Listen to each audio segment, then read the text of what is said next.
하나님의 말씀은 마태복음 19장 1절에서 12절이 말씀입니다.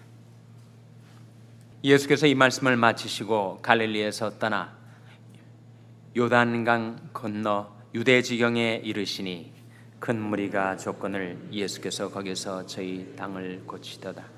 바리새인들이 예수께 나와 그를 시험하여 가로되 사람이 아무 연고를 물러나고 그 아내를 내어버리는 것이 옳으니이까? 예수께서 대답하여 가라사대 사람을 지으시니가 본래 저희를 남자와 여자로 만드시고 말씀하시기를 이러므로 사람이 그 부모를 떠나 아내에게 합하여 그들이 한 몸이 될지니라 하신 것을 읽지 못하였느냐? 이러한즉 이제 둘이 아니요 한 몸이니 그러므로 하나님이 짝지어 주신 것을 사람이 나누지 못할지니라 하시니 여짜오되 그러하면 어찌하여 모세는 이혼 증서를 주어서 내어버리라 명하였나이까? 예수께서 가라사대 모세가 너희 마음의 완악함을 인하여 아내 내어버림을 허락하였거니와 본래는 그렇지 아니하니라. 내가 너에게 말하노니 누구든지 음행한 연고 외에 아내를 내어버리고 다른 데 장가드는 자는 간음함이니라. 제자들이 가로되 만일 사람이 아내에게 이같이 할진대 장가들지 않는 것이 좋삼나이다. 예수께서 가라사대 사람마다 이 말을 받지 못하고 오직 타고난 자라야 할지니라. 어미 태로부터 된 고자도 있고 사람이 만든 고자도 있고 천국을 위하여 수소된 고자도 있도다. 이 말을 받을 만한 자는 받을지어다. 아멘. 할렐루야. 서로의 평강의 복을 기원하는 마음으로 샬롬 인사 나누시기 바랍니다. 샬롬. 샬롬. 오늘도 화요 새벽 기도에 잘 나오셨습니다. 화요 여성 성경 공부가 오늘 오전 10시에 친교실에서 있습니다. 오늘 본 말씀은 예수 그리스도께서 결혼에 관하여 부부 관계에 관하여 하신 말씀입니다. 이 말씀은 촉발된 말씀이에요. 바리새인들과 서기관들이 주님의 입에서 이 말씀이 나오도록 한 것입니다. 그것은 악한 의도로 예수님을 시험하려고 한 말이었습니다. 그들의 관심은 어떻게 해서든지 예수님께서 율법에 저촉되었다는 것을 나타내 보이려 하는 것입니다. 그 율법을 올무로 삼아서 예수님을 사로잡고자 하는 것이 그들의 의도였습니다. 오늘 본 말씀 3절에 보시면 3절 말씀 한번 같이 읽겠습니다. 시작. 바리새인들이 예수께 나와 그를 시험하여 가로되 사람이 아무 연고를 물러나고 그 아내를 내어버리는 것이 옳으니까? 바리새인들이 예수께 나와 그를 무엇하여 가로되라고 했습니까? 시험하여 가로되. 시험을 하는 거예요. 예수님을 말로 사로잡고자 하는 것입니다. 근데 그들이 사용했던 도구는 바로 율법이었죠. 율법을 최고의 권위로 삼았던 그들은 어떻게 해서든지 예수님의 그 모든 일거수일투족을 잘 관찰해서 예수님의 말씀이나 행동이 율법에 위배되는 것이 없는가, 그것을 찾고자 혈안이 되었다는 것입니다. 그런데 지금 문제 삼고자 하는 것은 바로 예수님께서 남자와 아내, 남편과 아내가 서로 사랑하여 살라고 하시는 그 말씀을 율법에 나와 있는 조문, 율법에는 아내가 남편과 맞질 않으면 남편이 아내를 내어버리도록 허락을 했단 말이죠. 그러니까 이혼 증서를 주면 얼마든지 남편이 아내를 내어버리는 것이 허용이 되었단 말이에요. 그러니까 율법의 명문 조항하고 예수님이 가르침하고 위배가 된다고 생각했던 그들은 바로 율법을 사용해서 예수님을 올무에 사로잡으려 했던 것입니다. 그래서 질문을 아주 간교하게 묻기를 사람이 아무 연고를 물러나고 그 아내를 내어버리는 것이 옳으니까? 이렇게 물었어요. 그들이 신봉했던 것은 율법의 권위였습니다. 율법이야말로 최고의 권위가 아닌가. 그에 대한 예수님의 답변은 율법이 최고의 권위가 아니다. 최고의 권위는 하나님의 창조의 원리다라고 말씀하시면서 창조 본연의 질서로 예수님은 돌아갑니다. 그러니까 예수님 당시에 지금부터 2000년 전에 모세는 얼마 전의 인물이에요. 예수님 때로부터도 거의 1500년 전, 지금부터 3500년 전의 인물인데 예수님은 1500년 동안 율법의 권위 아래 살아온 그들에게 모세가 최고의 권위가 아니다. 모세를 더 거슬러 올라가서 하나님의 창조 본연의 질서가 무엇인가를 기억하라. 이렇게 그들에게 일깨워 주시고 있는 말씀입니다. 그러면 사실 말씀이 사람을 지으신 이가 본래 저희를 남자와 여자로 만드시고 말씀하시기를 이러므로 사람이 그 부모를 떠나 아내에게 합하여 그들이 한 몸이 될지니라 한 것을 읽지 못하였느냐. 이 창세기 2장 24절의 말씀을 예수님이 그대로 인용을 하신 거예요. 사람이 그 부모를 떠나 그 아내와 연합하여 둘이 한 몸을 이룰지니라 하신 창세기 2장 24절 말씀을 그대로 예수님께서 그들에게 상기시켜 주고 계신 것입니다. 그러면 사실 말씀이 6절에 이러한즉 이제 둘이 아니요 한 몸이니 그러므로 하나님이 짝지어 주신 것을 사람이 나누지 못할지니라고 말씀하고 있습니다.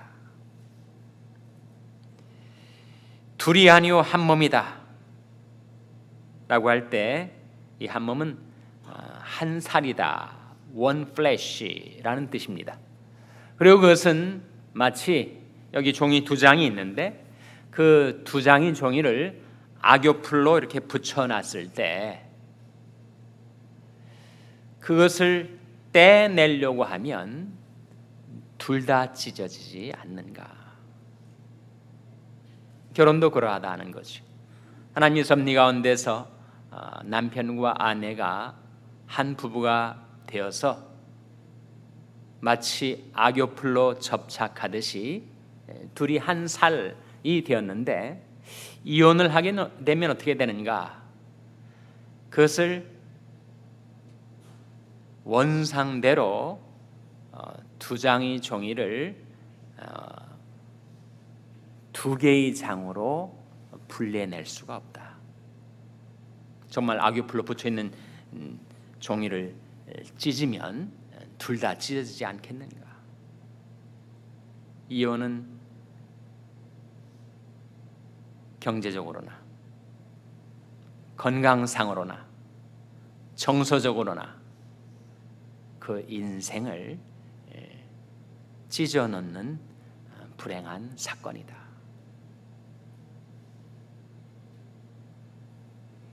마치 사람인 자의 막대기 두 개가 서로를 받치고 서 있다가 하나가 무너지면 다른 하나도 쓰러지고 마는 것처럼 그 둘 중에 하나를 원상복구하듯이 떼어내는 일은 불가능하다. 그렇게 말씀하시면서 하나님이 짝지어 주신 것을 사람이 나누지 못할지니라고 말씀하셨어요. 그때 바리새인들이 이렇게 재차 질문을 합니다.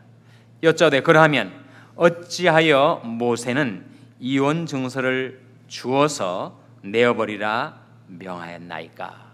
다시 율법의 권위를 들이대면서 예수님을 사로잡으려 했던 것이. 그때 예수님께서 8절에 이렇게 대답을 하셨습니다. 같이 읽겠습니다. 시작. 예수께서 가라사대 모세가 너희 마음에 완악함을 인하여 아내 내어버림을 허락하였거니와 본래는 그렇지 아니하니라. 모세가 너희 마음에 완악함을 인해서 아내 내어버림을 허락한 것이다. 그것은 permissive decree 일 뿐이다. 본래는 그렇지 않다. 이 본래가 바로 창조 본연의 질서에는 그렇지 않다는 거죠. 하나님께서 인생의 연약함을 아셔서 너무 마음이 완악해져 있어가지고 두 사람이 도저히 함께 살 수가 없을 경우에 일시적으로 한시적으로 율법 시대에 그런 일을 허용하셨지만 하나님의 본래의 의도는 그렇지 않다.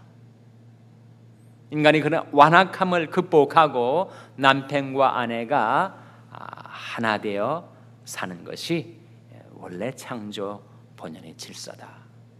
두 번이나 강조되는 말이 본래라는 말입니다. 4절에도 본래 저희를 남자와 여자로 만드시고, 그리고 8절에도 본래는 그렇지 아니하니라 말씀하시면서 9절에 내가 너에게 말하니 누구든지 음행한 연고 외에 아내를 내어버리고 다른 데 장가드는 자는 간음함이니라. 결혼과 이혼과 재혼, 그것은 현대 사회에 있어서 너무 심각한 문제입니다.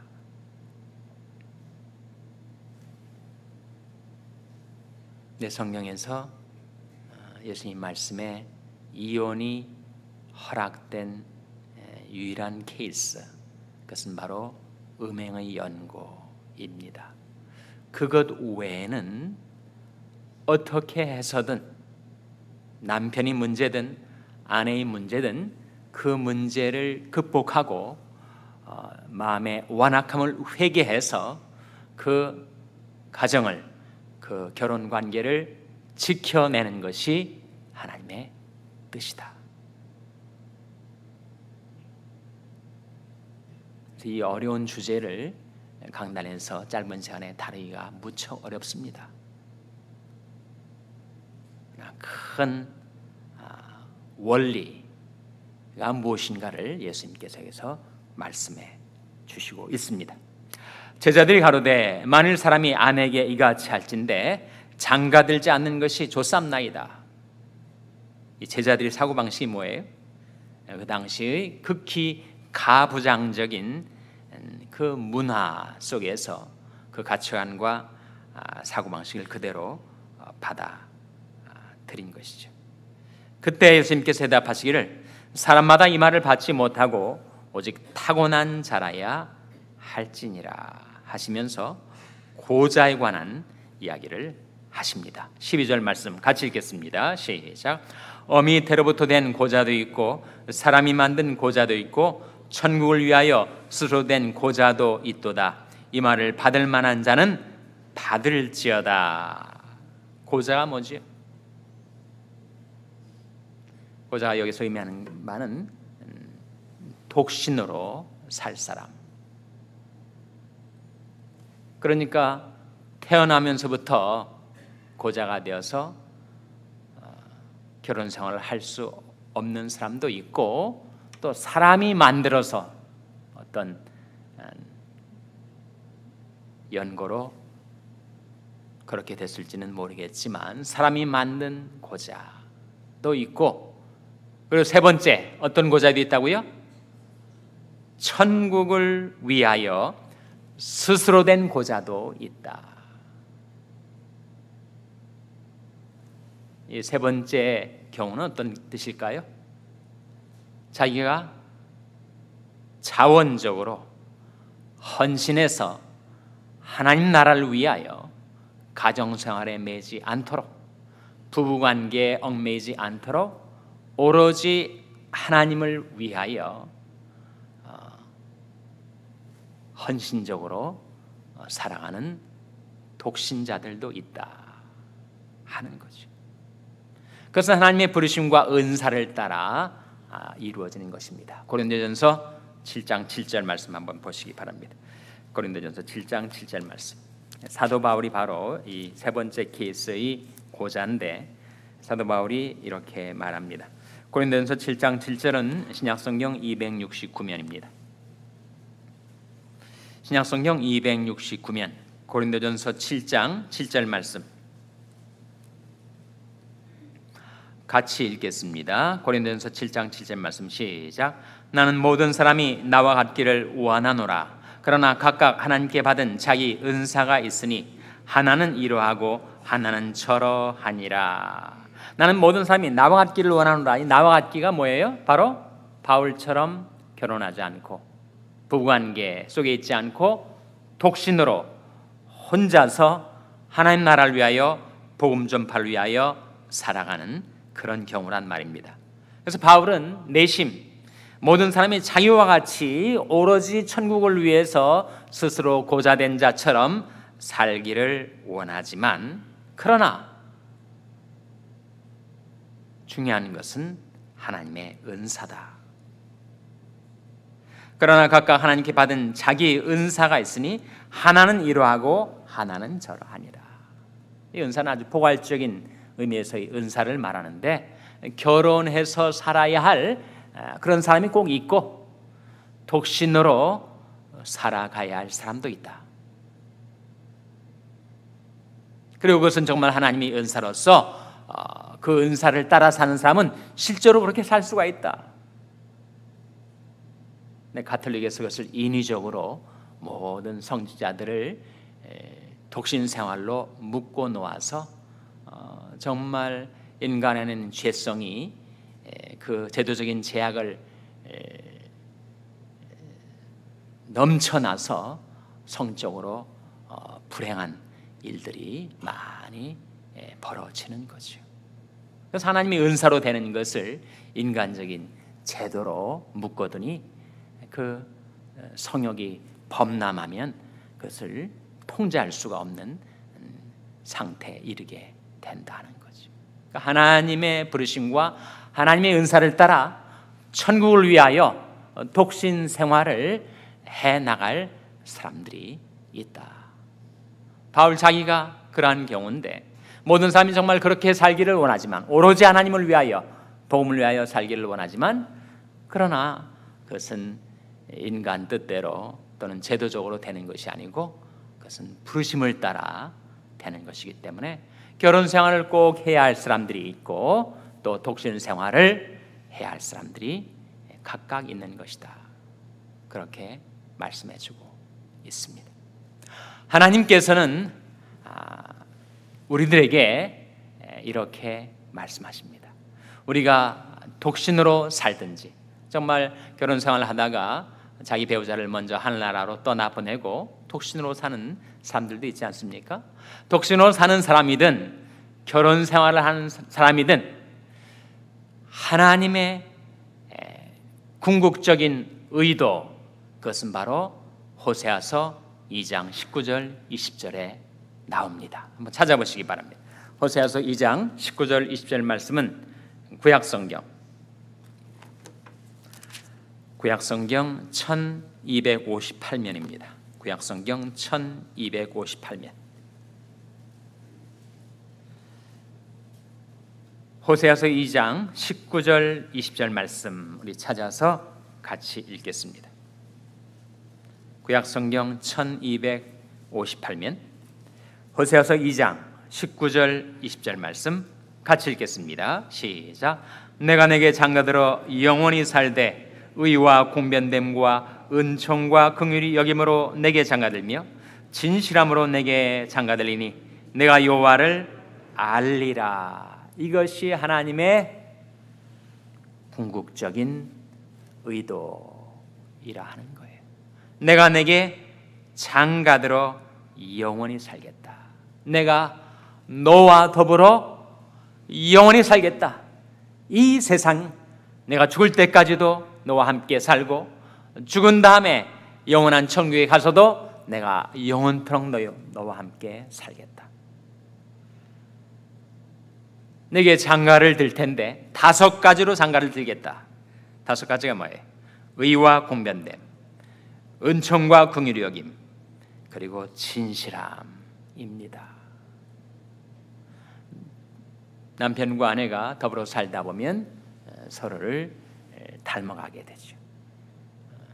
식성도, 습관도, 목소리도, 심지어 얼굴 생김새까지 닮아가게 되는 것처럼 하나님께서 우리와 영원히 함께 살아가시기 때문에 우리도 하나님을 닮아 변화되는데, 의와 공변됨, 공변됨의 의미는 공이란 뜻입니다. 공정, 공평이란 뜻이죠. 의와 공변됨, 그리고 은총과 긍휼히 여김, 그리고 진실함을 닮아 우리가 변화되어 가게 하신다는 거예요. 의와 공변됨, 은총과 긍휼히 여김, 그리고 진실함의 인격을 가진 자들로 우리가 변화되어 살아가도록 그 남편 대신 하나님을 영접하고 그 하나님을 내 마음 내 삶 속에 모셔드리고 그 주님과 함께 영원토록 동행하는 삶을 살아가게 되시기를 주님의 이름으로 축원합니다. 기도하시겠습니다. 오늘 말씀 기억하며 하나님, 저들도 하나님을 저들의 남편으로 모시고 믿음과 사랑으로 하나님을 닮아가는 자 되게 주시옵소서 기도하시기 바랍니다. 우리 자녀들을 위해서 기도할 하나님, 저희 자녀들을 돌아보아 주시고 하나님의 은사를 따라 저들이 살아가게 하여 주시고 무엇보다도 하나님을 모시고 주님을 믿고 사랑하며 살아가는 자녀들 되게 달라고 기도하시기 바랍니다. 병상에 낙한 지체들을 위해서 기도해 주시기를 바랍니다. 하나님이 그들과 권능의 손으로 안수하여 달라고 기도해 주시기 바랍니다. 우리 샬롬교회를 위해서 기도할 때 하나님, 저희 샬롬교회가 하나님을 모시고 하나님과 영원히 함께 살아서 의와 공변됨, 은총과 긍휼히 여김, 그리고 진실함을 닮아가는 교회가 되게 달라고 기도해 주시기를 바랍니다. 여러분의 생업을 위해서 기도하시고 브라질의 김용철 선교사님을 위해서 기도해 주시기를 바랍니다. 교육관 건립을 위해서 기도하시고 하나님이 아침에 저희들을 성령으로 충만케 하여 주시옵소서. 이런 제목들로 우리 합심해서 기도하겠습니다.